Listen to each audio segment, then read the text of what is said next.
The Wild West Canyon, Part 2/3. Emily and Bingo hit the ground with a soft thud, sending up a puff of crimson dust.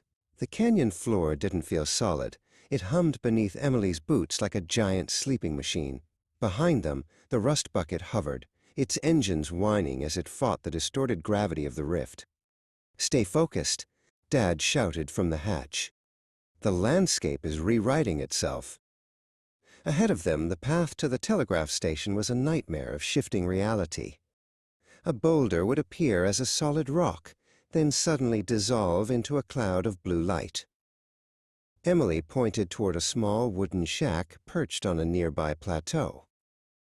It was pulsing with an angry, dark energy that looked like black lightning. "There, Bingo. That's where the glitch is coming from." The inventor didn't waste a second. He leaped from the bus's boarding stairs, landing near the edge of the cliff. He knelt and pulled a heavy, vibrating metal rod from his tool belt. With a grunt of effort, he drove the rod into the shaking ground. "I'm anchoring the local coordinates," he yelled.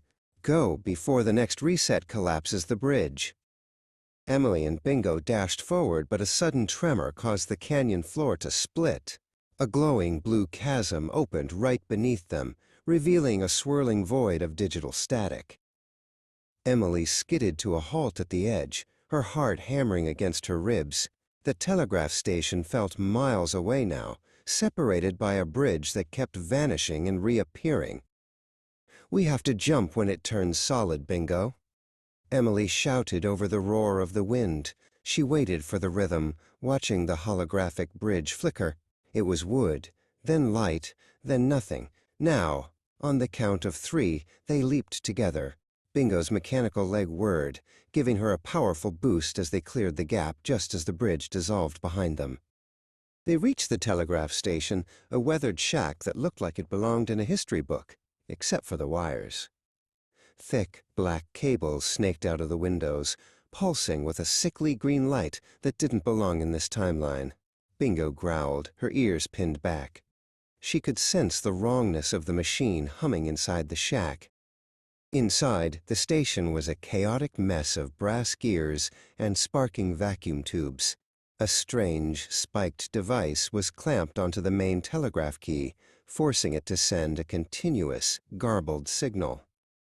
Emily rushed to the desk, her fingers hovering over the sabotage device. "It's a signal jammer," she muttered. "It's keeping the loop stuck on repeat." Back at the ledge, Dad was struggling. The ground was trying to reset, pushing against his stabilizer rod with tremendous force.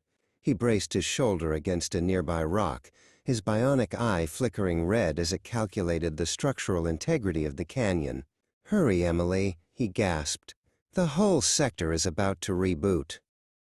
"Bingo, I need your strength," Emily cried. The sabotage device was locked tight. Bingo stepped up, her bionic eye scanning for a structural weakness. She clamped her powerful jaws onto a release lever while Emily used a heavy wrench from her backpack to pry the jammer loose. Together, they pulled with everything they had. With a loud crack, the jammer snapped off. The green light vanished, replaced by the steady, golden glow of the afternoon sun. Outside, the flickering cacti turned back into solid plants. Emily and Bingo ran to the porch and looked down. The ground was solid again, but on the tracks below, the steam train was still barreling toward the final bend.